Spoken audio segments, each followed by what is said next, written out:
सिद्ध परमेष्टि जय। शुक्ल ध्यान प्रचंडाग्नि संदग्धाखिल कर्मकम वर्धमानं जिनं नत्वा पश्चिमं तीर्थनायकं बालानां हितबुद्ध्याहं प्रेरितोऽद्य यथागमं करोमि वर्णनं किंचित कर्मणां हतशर्मणाम। अभी कौन सा क्वेश्चन पढ़ेंगे दीदी? वो अध्याय कौन सा था ना, तीसरा अध्याय था क्या? हाँ, देखिए ये है ना, गुण हानि आयाम वगैरह ये सब वापस वापस पढ़ना पड़ेगा, बहुत कठिन है ये। हाँ, ये ना 261 क्वेश्चन लेंगे अपन वापस। ठीक है, लीजिए। 261। गुण हानि किसे कहते हैं? जिसमें गुणाकार रूपहीन हीन द्रव्य पाए जाते हैं उन्हें गुण हानि कहते हैं। आबाधा काल पूर्ण होने पर समय प्रबद्ध का द्रव्य आगामी समयों में गुणित रूप से हीन हीन होता हुआ खिरता है। यह हानि रूप क्रम ही गुण हानि है। यानी जैसे अपन ने कर्म कोई बांधा है तो उसमें गुणाकार रूप हीन हीन द्रव्य पाया जाना, उसे कहते हैं गुण हानि। जब आबाधाकार पूर्ण हो जाता है तो समय प्रबद्ध का जो द्रव्य है वह आगे समयों में गुणित रूप से हीन हीन होता खिरते रहता है। यह हानि रूप क्रम इसे ही कहते हैं गुण हानि। जैसे किसी जीव ने एक समय में 6300 यानी 6300 परमाणुओं के समूह रूप समय प्रबद्ध का बंध किया, यानी 6300 परमाणु उसने बांधे और उसमें 48 समय की स्थिति पड़ी। उसमें कितनी स्थिति पड़ी थी? 48 समय की। तो उसमें गुण हानियों का समूह रूप नाना गुण हानि 6 हुई। गुण हानियों नाना गुण हानि किसे कहते हैं? तो गुण हानि के समूह को नाना गुण हानि कहते हैं। अब उनमें कितनी पड़ी? 6 पड़ी नाना गुण हानि। उनमें से प्रथम गुण हानि में 3200 खिरेंगे, दूसरी में 1600, तीसरी में 800, चौथी में 400 और पांचवी गुण हानि में 200 और छठी गुण हानि में 100 परमाणु खिरते हैं। ऐसा है। 6300 परमाणु उसने बांधे थे 48 समय की स्थिति में, 48 समय की स्थिति में। तो ऐसे खिरेंगे जैसे 3200, 1600, 800, 400, 200 और 100, है ना? ऐसा खिरेंगे। 6 गुण हानि, नाना गुण हानि 6। अब गुण हानि आयाम किसे कहते हैं? एक गुण हानि के समयों के विस्तार को, एक गुण हानि के समयों के विस्तार को गुण हानि आयाम कहते हैं। यानी जो एक गुण हानि है उसके समयों के विस्तार को गुण हानि आयाम कहते हैं। जैसे ऊपर के दृष्टांत में समय प्रबद्ध की स्थिति कितनी बताई थी? 48 समय, और उसमें 6 गुण हानियां थी। अतः 48 में 6 का भाग देना, यानी जो समय है 48 समय था, उसमें जो जितनी भी गुण हानि हुई थी यानी 6 गुण हानियां हो गई थी, तो 6 से भाग देने पर कितना आया अपना? 8। तो यह 8 समय क्या हो गया? गुण हानि आयाम। यह हो गई गुण हानि आयाम, यानी 8 हो गई गुण हानि आयाम, है ना? मिल गया दीदी आपको? हाँ है आंटी, ना? मिल गया। लेकिन अपने इतने आगे थे क्या? हम लोग तृतीय अधिकार किए थे, तो पंचम अधिकार हो गया। हो क्या? तो कौन सा ले फिर, बोलो ना आप। ये पंचम अधिकार क्या पढ़ लिए थे हम लोग? नहीं तो अपन वापस पढ़ने को तैयार है ना। अपन तीसरा अधिकार शुरू कर दे क्या? तीसरा अधिकार का बीच में हुआ था, ऐसा हमको लग रहा है। पहले से ही पढ़ लेते ना, कुछ नहीं होता। तीसरा अधिकार पहले से पढ़ लेते, अभी हो जाएगा, है ना? हाँ, द्वितीय अधिकार आप निकाल लो। उदय किसे कहते हैं? द्रव्य, क्षेत्र, काल और भाव के अनुसार कर्मों का फल देने लगना। कर्मों का क्या होना? फल देने लगना, इसे कहते हैं उदय। किस प्रकृति का किस गुण स्थान में उदय होता है? आहारक शरीर और आहारक शरीरांगोपांग का उदय छठे गुण स्थान में। ये सब याद करने की चीजें है। तीर्थंकर प्रकृति का 13वें 14वें गुण स्थान में ये उदय होना चाहिए। तीर्थंकर प्रकृति का उदय होना चाहिए, केवली गलती से छपा है। 13वें और 14वें गुण स्थान में सम्यक, है ना? पढ़िए दीजिए हाँ, आपकी, है ना? हाँ। उदय होना चाहिए। उदय भी छुट्टी वाली हो गई थी आंटी। हाँ, उदय विच्युति हो गई थी। हाँ, ये वाला तीसरा अधिकार जो है ना हमारा, ये हमारा प्राय हम लोग पढ़ लिए थे। अच्छा। उदय, उदीर्णा, कर्म प्रकृति, ये सब पढ़ लिए थे। हाँ हाँ। तृतीय अधिकार हो गया था। चतुर्थ अधिकार जो है ना हमारा 213 नंबर, वो बचा था। वहां से कर ले क्या? हाँ हाँ। कौन सा निकाल, उद्वेलन वगैरह हो गया था ना, सुधारा है मैंने। हाँ, वो सब हो गया था। ये चतुर्थ अधिकार जो है ना, हाँ, चौथा पूरा हो गया था दीदी। पूरा हो गया पांचवा था। अधिकार है ना। हाँ, उद्वेलन, उद्वेलन ये पूरा हाँ हो गया था। हाँ, और अभी याद पांचवा आया। अधिकार जो उदय विच्छुद्धि के पश्चात, यहाँ से करेंगे क्या? जी जी जी, यहीं से करेंगे। तो 226 है। हाँ हाँ, यहाँ से आप पढ़िए आंटी। हाँ, उदय विच्छुत्ति के पश्चात बंध विच्छुत्ति किन प्रकृतियों की होती है? देवगति, देवगत्यानुपूर्वी, वैक्रिक शरीर अंगोपांग, आहारक युगल, अयशस्कीर्ति और देवायु। इन 8 प्रकृतियों की बंध विच्छुत्ति उदय के पश्चात होती है। यानी पहले बंध विच्छुत्ति हो जाएगी और फिर उदय विच्छुत्ति होगी। किन किन प्रकृतियों की? तो देवगति, देवगत्यानुपूर्वी, वैक्रिक शरीर अंगोपांग, आहारक युगल और अयशस्कीर्ति और देवायु। इन 8 प्रकृतियों की क्या होती है? पहले बंध विच्छुत्ति होती है और फिर बाद में उदय विच्छुत्ति। उदय के पश्चात विच्छुत्ति होती है। यानी इन्होंने क्या बोला? इन 8 प्रकृतियों की बंध विच्छुत्ति उदय के पश्चात विच्छुत्ति होती है। यानी पहले उदय हो गई दीदी, पहले उदय विच्छुत्ति हो गई, फिर बंध विच्छुत्ति होगी, ऐसा अर्थ है इसका। 3 प्रकृतियों की बंध विच्छुत्ति और उदय, ये ललिता दीदी ने ना बहुत अच्छे से पढ़ाया था, पर मेरा थोड़ा डिस्टर्ब था ना, बहुत अच्छा हाँ पढ़ाया था। 3 प्रकृतियों की बंध विच्छुत्ति और उदय विच्छुत्ति साथ साथ होती है। मिथ्यात्व, आताप, मनुष्य गत्यानुपूर्वी, स्थावर, सूक्ष्म, अपर्याप्त, साधारण, संज्वलन, लोभ, इनके बिना 15 कषाय, संज्वलन लोभ के बिना 15 कषाय, भय, जुगुप्सा, हास्य, रति, एकेंद्रिय आदि 4 जाति और पुरुष वेद, इन 31 प्रकृतियों की बंध विच्छुत्ति और उदय विच्छुत्ति साथ ही होती है। इनकी उदय विच्छुत्ति और बंध विच्छुत्ति साथ में ही हो जाती, अर्थात जिस गुणस्थान से बंध विच्छुत्ति होती है उसी गुणस्थान में उसकी उदय विच्छुत्ति भी होती है। यानी वहां बंद होना बंद हो गया तो उदय में भी नहीं आएंगे, वो उदय विच्छुत्ति भी हो गई। अब उदय विच्छुत्ति के पहले बंध विच्छुत्ति किन प्रकृतियों की होती है? उपरयुक्त प्रकृतियों के सिवाय 81 प्रकृतियों की बंध विच्छुत्ति उदय विच्छुत्ति के पहले होती है। 81 बताई उन्होंने, उपरयुक्त प्रकृतियों के सिवाय, और यानी 81 प्रकृतियों की बंध विच्छुत्ति उदय विच्छुत्ति के पहले हो जाती है। इसके लिए है ना दीदी, कोई और बड़ी बुक भी चाहिए अपने पास। हाँ, इसमें एक्सप्लेनेशंस कम है, ये बहुत शॉर्ट में है। शॉर्ट इसके में। साथ मूल ग्रंथ होना चाहिए, मूल ग्रंथ। हाँ, हाँ, मूल ग्रंथ होना चाहिए। अब यहाँ क्या है, सिर्फ ये सब लिख दिया है, समझाया कुछ नहीं है। कौन सा ग्रंथ है इसके साथ जो रेफरेंस के लिए, ये तो पहले देखना होगा। हाँ, किसी को पूछना पड़ेगा हम्म और मंगा लेना पड़ेगा उसकी पीडीएफ वगैरह। हम्म पुलक जी गोयल वगैरह से बात कर सकते हो आप। अच्छा, हाँ, परोदय बंधी प्रकृतियां कौन है?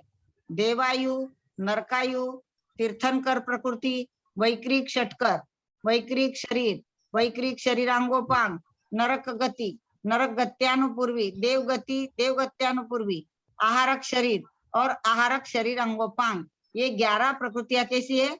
परोदय बंधी है, यानी इनका जो बंध है पर के उदय में होता है। जैसे दूसरी कोई प्रकृति उदय आई जब इनका बंध होता है, यानी इनके उदय काल में इनका बंध नहीं होता। जब इनका उदय चल रहा होगा, जब इनका बंध नहीं होगा, किसी और प्रकृति के उदय में इनका बंध होगा। ये भी पढ़ लिया है मैंने, सुधारा है।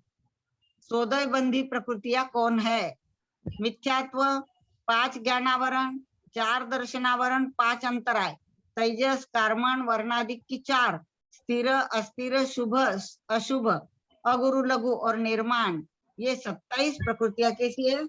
स्व उदय बंधी है, अर्थात इनका बंध अपने उदय के समय में ही होता है। जब इनका उदय चलता है, जब इनका बंध हो जाता है। और अब उभयोदयी बंधी प्रकृतियां कौन सी है? उपरयुक्त प्रकृतियों के सिवाय 82 प्रकृतियां उभय उदय बंधी है, अर्थात अपना उदय होने अथवा न होने पर भी, यानी उदय होता है जब भी बन सकती है और नहीं भी उदय हुआ तो भी बन सकती है, ऐसी 82 है। निरंतर बंधने वाली प्रकृतियां कौन सी, यानी निरंतर बंधी बोलते हैं इनको, ध्रुव बंधी 47 प्रकृतियां है। 5 ज्ञानावरण, 9 दर्शनावरण, 5 अंतराय, मिथ्यात्व, 16 कषाय, भय जुगुप्सा, तेजस कार्मण, अगुरु लघु उपघात, निर्माण और 4 वर्ण आदि, तीर्थंकर आहारक युगल और 4 आयु के 54 प्रकृतियां निरंतर बनती है। जो प्रकृतियां जगन्य से भी अंतर मुहूर्त काल तक निरंतर रूप से बनती है, वे इनको क्या कहते हैं? निरंतर बंधी।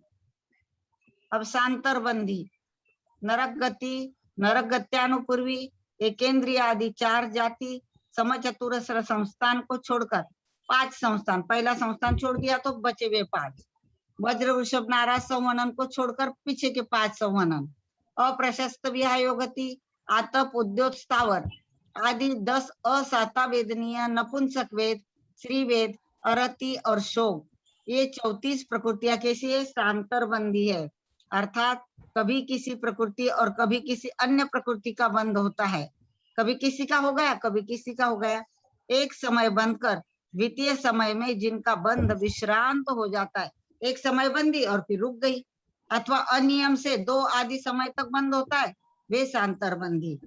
शांतर निरंतर बंधने वाली प्रकृतियां कौन है? देवगति, देवगत्यानुपूर्वी, मनुष्य गति, मनुष्य गत्यानुपूर्वी, तिर्यंच गति, तिर्यंच गत्यानुपूर्वी, औदारिक शरीर, औदारिक शरीर अंगोपांग, वैक्रिक शरीर अंगोपांग, समचतुरस्र संस्थान, वज्र वृषभ नारा संवनन, प्रशस्त विहायो गति, परघात युगल, पंचेंद्रिय जाति, तरस आदि 10, सातावेदनीय, हास्य, रति, पुरुषवेद और गोत्र युगल, यानी युगल गोत्र यानी उच्च नीच दोनों, ये 32 प्रकृतियां विरोधी के रहते हुए शांतर बनती है। हाँ, ये अच्छा समझ जाता, जैसे उच्च गोत्र और नीच गोत्र दोनों भी है, तो इसमें एक बंधेगी दूसरी नहीं बंधेगी, जब दूसरी बंधेगी जब पहली नहीं बंधेगी, ऐसा है, यानी दोनों जब तक है, जब तक दोनों है, विरोधी प्रकृति है तब तक, और फिर जब विरोधी की विच्युति हो गई तो फिर क्या होती है? वे निरंतर बंधेगी जो बची हुई है, अर्थात ये उभय बंदी है, कभी ऐसी भी और कभी वैसी भी। अब भागहार किसे कहते हैं तथा उसके कितने भेद है? संसारी जीवों के जिन परिणामों के निमित्त से जो शुभ अशुभ कर्म संक्रमण करे, अन्य रूप परिणमन करे, उसे क्या कहते हैं? भागहार। संसारी जीवों के जिन परिणामों के निमित्त से जो शुभ अशुभ कर्म संक्रमण करे, यानी अन्य रूप परिणमन करे, उसे कहते भागहार, यानी ये परिणामी है, जैसे शुभ अशुभ कर्म संक्रमण कर गए तो उसे कहते भागहार, एक प्रकृति दूसरे प्रकृति रूप संक्रमित हो जाती है। इसके 5 भेद है, यानी संक्रमण के भेद है भी। उद्वेलन संक्रमण, विद्यात संक्रमण, अध प्रवृत्त संक्रमण, गुण संक्रमण और सर्व संक्रमण। संक्रमण किस प्रकार होता है? मूल प्रकृतियों का संक्रमण नहीं होता, अर्थात ज्ञानावरण आदि के प्रदेश दर्शनावरण आदि रूप कभी नहीं होंगे, दर्शन मोहनीय चारित्र रूप कभी नहीं होगी, आयु कर्म के 4 भेद है, कभी अल्प आयु रूप नहीं होते, शेष उत्तर प्रकृतियों का संक्रमण होता है। सम्यक्त्व प्रकृति का असंयत सम्यक दृष्टि से लेकर प्रमत्त संयत गुणस्थान तक संक्रमण नहीं होता। इसी प्रकार मिथ्यात्व प्रकृति का मिथ्यात्व गुणस्थान में तथा सम्यक मिथ्यात्व का मिश्र गुणस्थान में संक्रमण नहीं होता। दर्शन मोहनी के तीनों भेदों का सासाधन और मिश्र गुणस्थान में संक्रमण नहीं होता। सामान्य से दर्शन मोहनीय का संक्रमण असंयत आदि 4 गुणस्थानों में होता है। इसको समझाने वाला ही चाहिए। उद्वेलन संक्रमण का क्या स्वरूप है? अध प्रवृत्त आदि 3 करण रूप परिणामों के बिना ही कर्म परमाणुओं का अन्य प्रकृति रूप परिणमन होना, इसे क्या कहते? उद्वेलन संक्रमण। अध प्रवृत्त आदि तीन कारण रूप परिणामों के बिना ही कर्म परमाणुओं का अन्य प्रकृति रूप परिणमन होना, यह उद्वेलन संक्रमण है। यह आहारक, द्विक आदि 13 प्रकृतियों में ही होता है। विद्यात संक्रमण किसे कहते हैं? मंद विशुद्धता वाले जीव की स्थिति अनुभाग के घटाने रूप भूतकालीन स्थिति कांडक और अनुभाग कांडक तथा गुण श्रेणी आदि परिणामों में प्रवृत्ति होना, यह क्या है? विद्यात संक्रमण। यानी मन विशुद्धता वाले जीव, जिनकी मंद विशुद्धता है, ऐसे जीव की स्थिति अनुभाग के घटाने रूप भूतकालीन स्थिति कांडक और अनुभाग कांडक तथा गुण श्रेणी आदि परिणामों में प्रवृत्ति होना, इसे क्या कहते? विद्यात संक्रमण। अध प्रवृत्तकरण संक्रमण किसे कहते हैं? बंध रूप हुई प्रकृतियों के परमाणुओं का अपने बंध में संभवती प्रकृतियों में जो प्रदेश संक्रमण होता है, उसे अध प्रवृत्त संक्रमण कहते हैं। अब गुण संक्रमण किसे कहते हैं? जहां पर प्रति समय असंख्यात गुण श्रेणी के क्रम के कर्म प्रदेश अन्य प्रकृति रूप परिणमते हैं, उसे कहते गुण संक्रमण।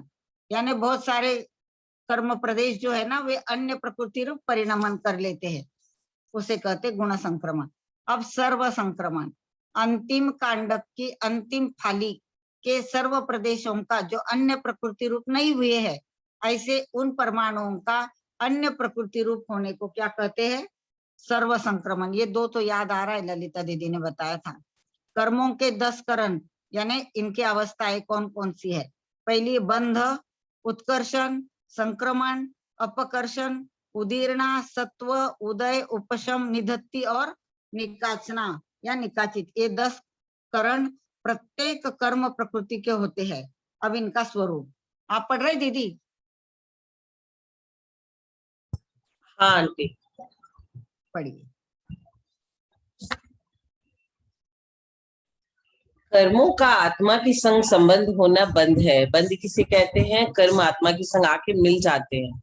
हम सोचते हैं हमारी आत्मा अकेले जाती है, जब दूसरा शरीर, ये शरीर खत्म हो जाता है तो आत्मा अकेले रहती है, तो अकेले नहीं रहती है। कर्म उसके संग बंधे हुए रहते हैं और कर्म पीछा नहीं छोड़ते हैं। तो कर्मों का आत्मा के संग संबंध होना बंध है। इसी के लिए सारे ऋषि मुनि, सारे लोग अपने कर्म को यहाँ पे निर्जरा करने के लिए दिन प्रतिदिन लगे रहते हैं कि कैसे हम अपने कर्मों की निर्जरा कर लें। अब कर्मों की स्थिति तथा अनुभाग का बढ़ना उत्कर्षण है। इसका क्या मतलब हुआ कि कर्म हमें अनुभाग देंगे, मतलब फल देंगे। जैसे हमें कुछ बुरा काम किया है तो हमें उसका फल मिलेगा। हमारे ऊपर गरम गरम पानी गिरने वाला है, लेकिन क्या होगा? कर्मों की स्थिति तथा अनुभाग का बढ़ना उत्कर्षण है, तो उसमें क्या होगा? और ज्यादा गिरेगा। गुनगुना पानी गिरने वाला था, लेकिन अभी गरम गरम पानी गिरेगा। तो ये उत्कर्षण मतलब स्थिति तथा अनुभाग का बढ़ना। अब वो ज्यादा क्वांटिटी में हमें तकलीफ देंगे क्योंकि हमने कुछ ज्यादा ऐसा पाप कर लिया है। तो कर्मों की स्थिति तथा अनुभाग का बढ़ना, इंक्रीजिंग, बढ़ जाना पहले से भी ज्यादा, वो उत्कर्षण है। और बंध रूप प्रकृति का अन्य रूप परिणमन होना संक्रमण है।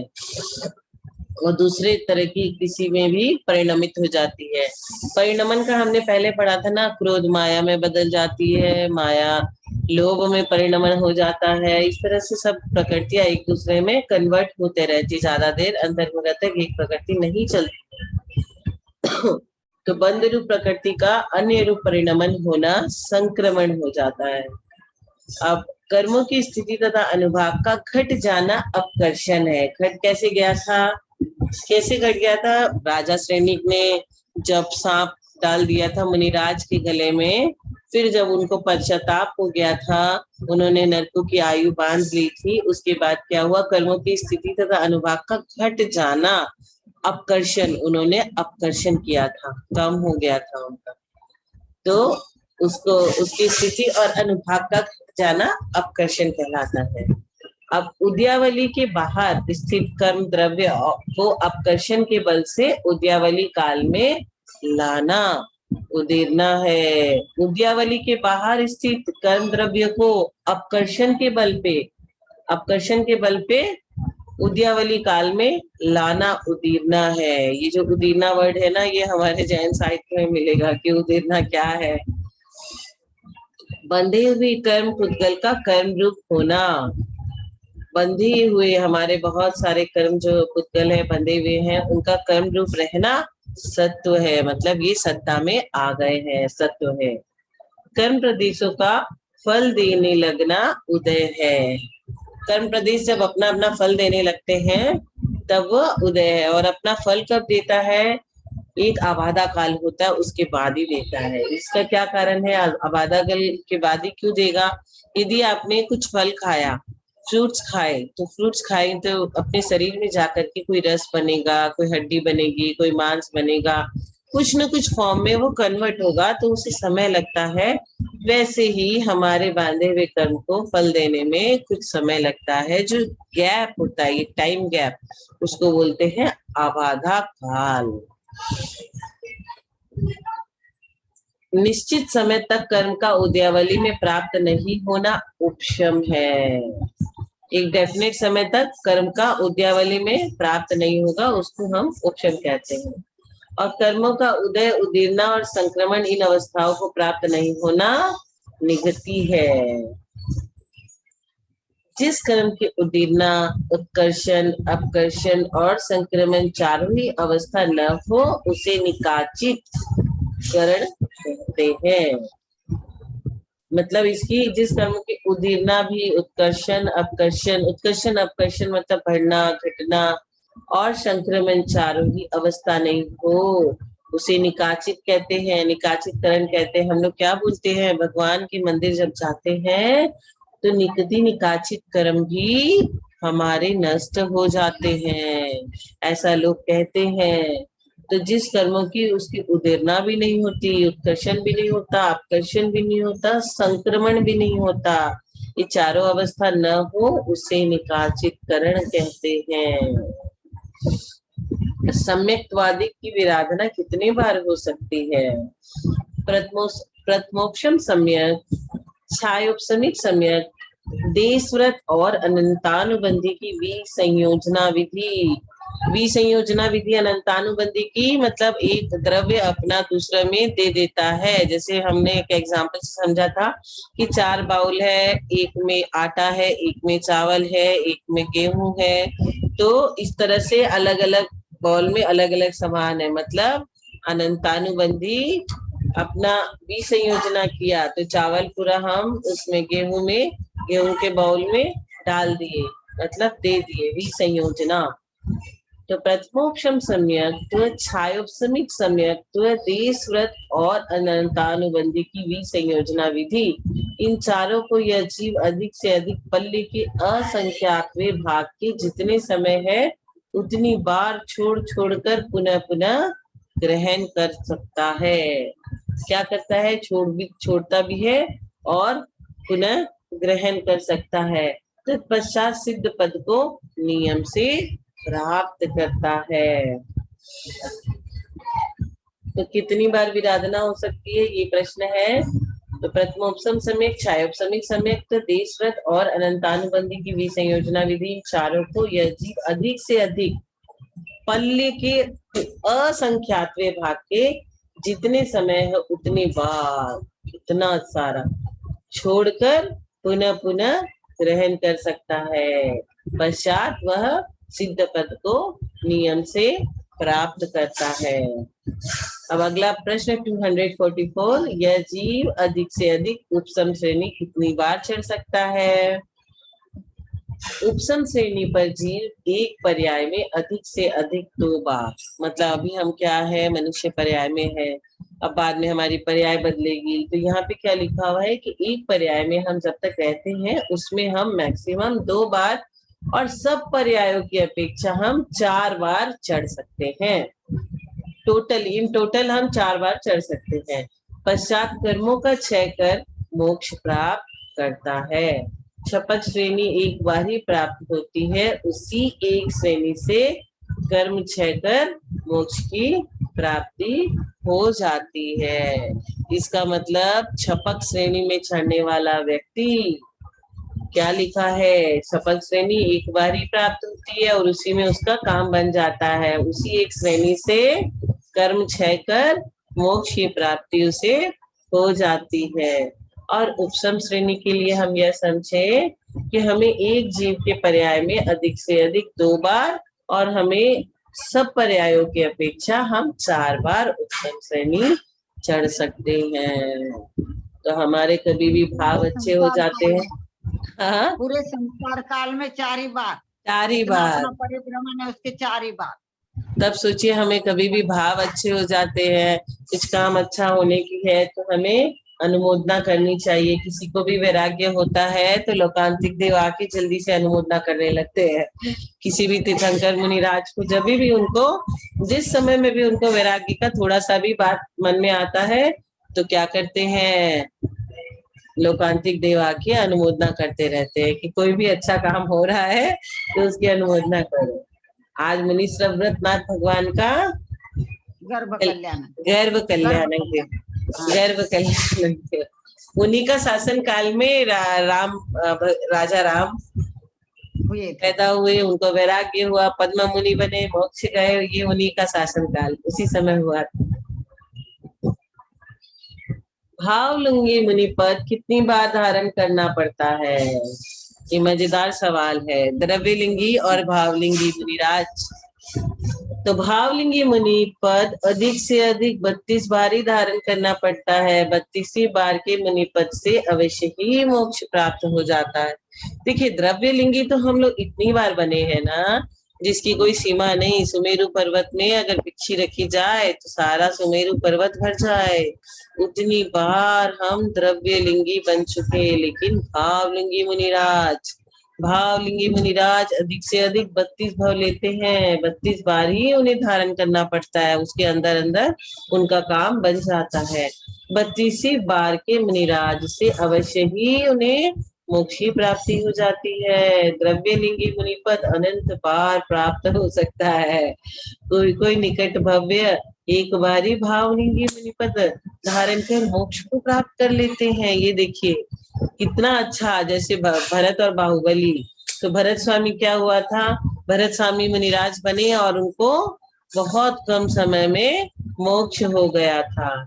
यहाँ क्या लिखा है कि द्रव्यलिंगी तो हम कितनी बार बन चुके, कितनी बार और बन जाएंगे, उसका कोई भी औचित्य नहीं है।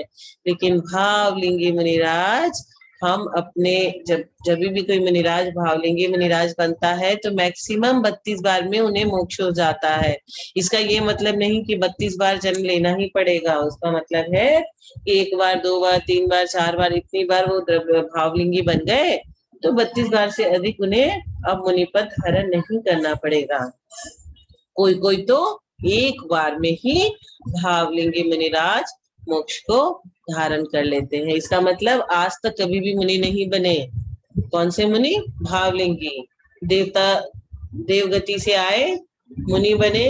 क्योंकि जब बोलते हैं सिद्धालय में प्रवेश करना है तो वो जीव कहाँ से आता है, हमने पढ़ा था, क्या तो वो देवलोक से आता है, क्या वो नरक गति से आता है।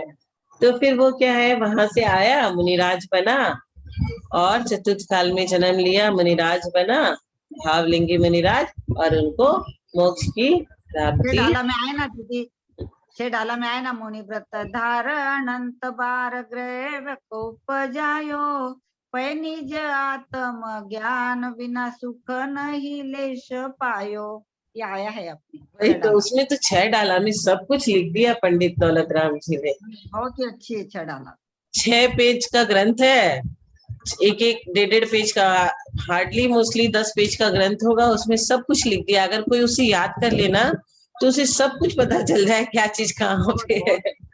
इसीलिए तो उसे लघु समय सार कहते हैं। हाँ, लघु समय सार। कोई बोलता है 6 ढाला बहुत छोटा ग्रंथ है, बच्चे को, जब मैं बच्चे को पढ़ाती हूँ तो लगता है बच्चे को वैराग्य दिला रही हूँ क्या, ऐसा तीसरी डाल में अभी सब आ रहा है उसमें। अच्छे पढ़ रहे बच्चे दीदी? बच्चे पढ़ रहे हैं, बच्चे भाव से पढ़ रहे हैं, उनको तो बोलते हैं गुणस्थान क्या होता है। जब उनको तीसरी ढाल का बताया कि ऐसा ऐसा चतुर्थ गुणस्थान तक जब लोग रहता है तो ऐसा होता है, पांचवा गुणस्थान में जाने से ऐसा होता है, अंतरात्मा बहिरात्मा परमात्मा, इस तरह से उसमें बहुत अच्छा बहुत सुंदर वर्णन है। तो उनको पढ़ने में भी आनंद आ रहा है। बहुत अच्छा। अब यहाँ क्या लिखा है, प्रश्न संख्या 246, कर्म के बंध के सामान्य प्रत्यय कारण कौन से है? सामान्य रूप से मिथ्यात्व, अविरति, कषाय और योग, ये चार बंध के प्रत्यय है। कौन कौन से? मिथ्यात्व, अविरति, कषाय और योग। योग कितने? 3 योग, मन वचन काय। मिथ्यात्व तो सब जानते हैं। कषाय कौन कौन सा? क्रोध, मान, माया, लोभ। अविरति मतलब व्रत को नहीं धारण करना। तो सामान्य रूप से मिथ्यात्व, अविरति, कषाय और योग, ये चार बंध के प्रत्यय है। कहीं कहीं प्रमाद को भी बंध का प्रत्यय कहा गया है, परंतु यहाँ उसे कषाय में गर्भित कर लिया है। कषाय के संग ही उसे भी ले लिया गया है। प्रथम गुणस्थान में बंध के चारों प्रत्यय रहते हैं। साधन से अविरत सम्यक दृष्टि तक 3 गुणस्थान में अविरति, कषाय और योग, इन 3 प्रत्ययों से बंद होता रहता है। ये सारा खेला तो कसायों का है ना आंटी। संपूर्ण खेल तो कसायों का है। क्रोध, मान, माया, लोभ, इसी से सब चीज। अविरति, कसाय और योग, इन 3 प्रत्ययों से बंद होता है। एक देश अविरति का त्याग होने से देश संयम गुणस्थान में अविरति नाम का दूसरा प्रत्यय विरति से मिला हुआ है। शेष कसाय और योग पूर्ण रूप से विद्यमान है। प्रमथ संयत से लेकर के सूक्ष्म सांप्राय तक। कहाँ तक? सूक्ष्म सांप्राय। सूक्ष्म मतलब बहुत हल्का, सांप्राय माने कसाय, मतलब कि संज्वलन कसाय। प्रमथ संयत से लेकर के सूक्ष्म सांप्राय तक 5 गुण स्थान में कषाय और योग 2 प्रत्यय है। उपशांत मोह से लेकर के संयोग केवली तक 3 गुण स्थान में 1 योग ही प्रत्यय रहता है। 10वें गुण स्थान तक तो हम कषायों की बात करते हैं। सूक्ष्मता धीरे धीरे एक एक करके जाता है। फिर सबसे लास्ट में कौन सा? संज्वलन, लोभ, सबसे लास्ट में वह जाता है।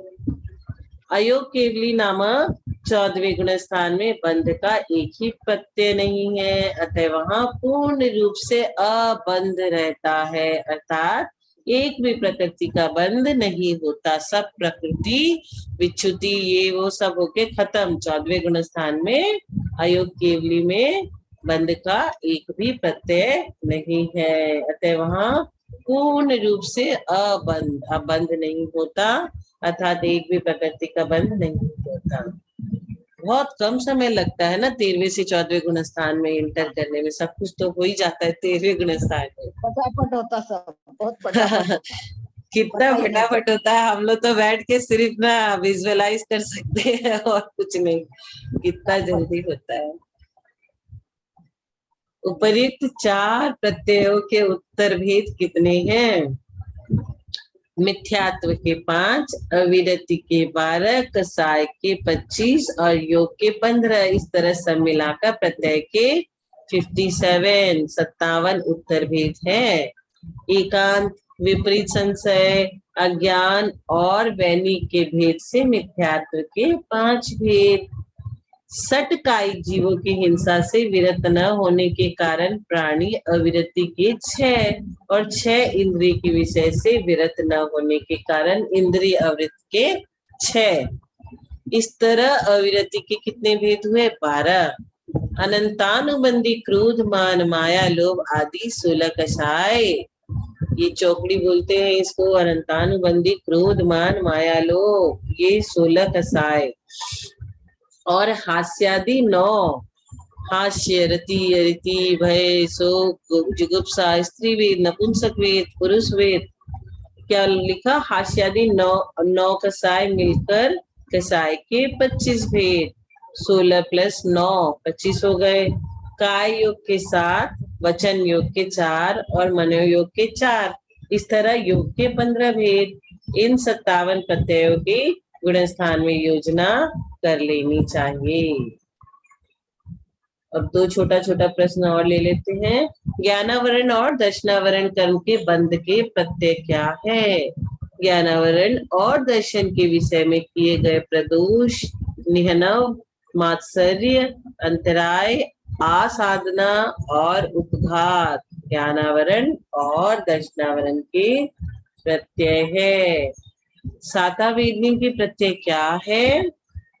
भूतानुकंपा, प्राणी मात्र पर दया करना। तो भूत अनुकंपा, भूतानुकंपा, प्रत्यानुकंपा, व्रतीजनों पर दया भाव रखना। दान, सराग, संयम, क्षमा और सोच, संतोष सातावेदनी के प्रत्यय है। व्रती जनों को जब भी देखते ना, गुणी जनों को देख हृदय में मेरे प्रेम उमड़ आवे। व्रती जनों पे हम लोग को हमेशा दया भाव रखनी चाहिए, दान करना चाहिए। दान, सराग, संयम, क्षमा और सोच, संतोष सातावेदनी के प्रत्यय है। अब असातावेदनी के प्रत्यय क्या है? दुख, शोक, ताप, अक्रंदन, बद्ध और परिदेवन, मतलब विलाप करना। पहले तो हम किसी चीज का दुख करते हैं, फिर शोक करते हैं, उसके बाद आतप और आक्रंदन करते हैं, और फिर उसका विलाप करते हैं। मरत विलाप करत दुख घड़ो, ये सारे ही असातावेदनी के प्रत्यय है। तो हम अपना बहुमूल्य जीवन किसमें गंवा देते हैं? इन सारी चीजों में गंवा देते हैं।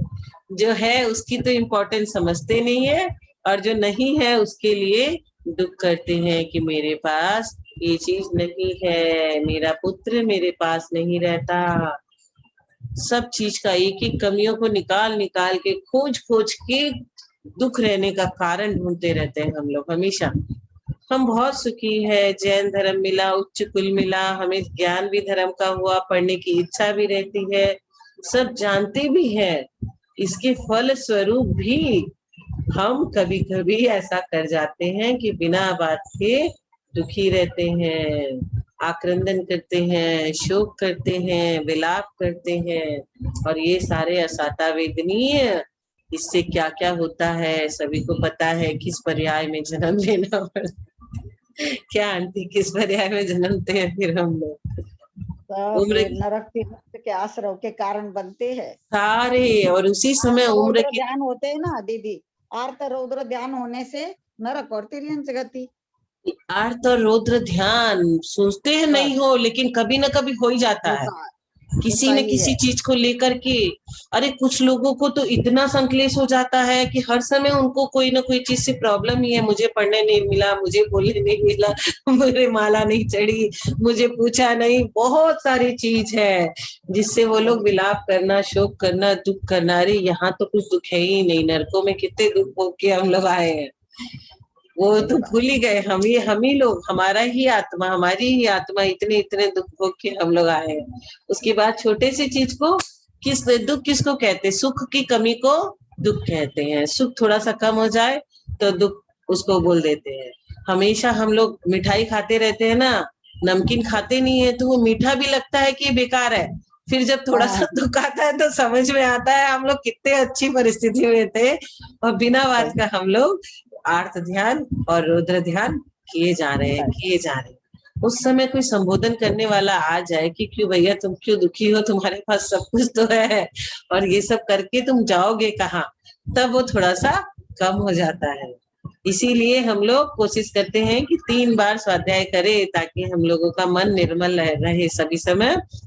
सुबह का किया हुआ दोपहर तक चलता है, फिर दोपहर में कुछ ज्ञान ले लेते हैं, शाम तक चलाते हैं, फिर शाम को फिर ले लेते हैं, ताकि हमारा मन हमेशा पवित्र रहे। जैसे मोबाइल को चार्जिंग करना पड़ता है दिन भर, नहीं तो वो चलेगा नहीं, वैसे ही हम लोग अच्छी अच्छी बातें, चाहे 3 जन पढ़े चाहे 4 जन पढ़े, हम लोग अपना कर लेते हैं, जिससे कि हम लोगों का मन एकदम शांत हो जाता है। दीदी वो किताब के लिए बोलिएगा ना आप आनंद पंडित जी को। आनंद पंडित जी भी ना क्या